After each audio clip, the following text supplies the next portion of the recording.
we see silence as an object that I'm trying to sustain. I'm trying to be in silence. I'm trying to sustain a sense of silence throughout the day, integrated into my life, and all of that. It means we're still seeing silence as an object, as something separate from us.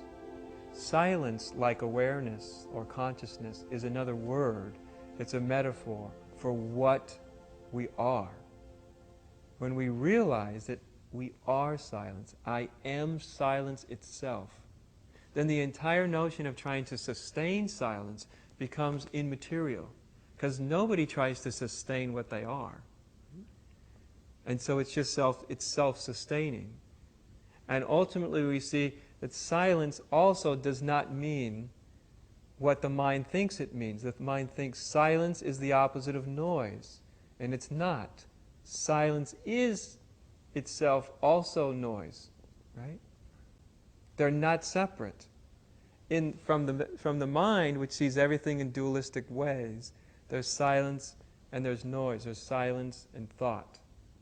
But when it seems that silence is what you are, and everything is a manifestation of that silence, even if we call it sound, then the duality has collapsed, and the effort to maintain it has collapsed with it.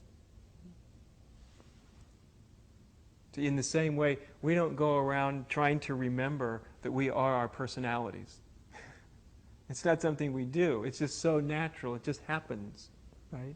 So our personalities aren't an object that we drag around with us and try to sustain. And so in the same way, when we realize that we are silence, then the whole dilemma of how do I be this and how do I maintain it starts to collapse. Words like silence, they're just pointers. They're like, as we say in Zen, they're the finger pointing to the moon. But we keep mistaking the finger for the moon. Silence also means the silence of opinion, the silence of judgment, the silence of this constant, burdensome concern. How am I appearing in others' eyes?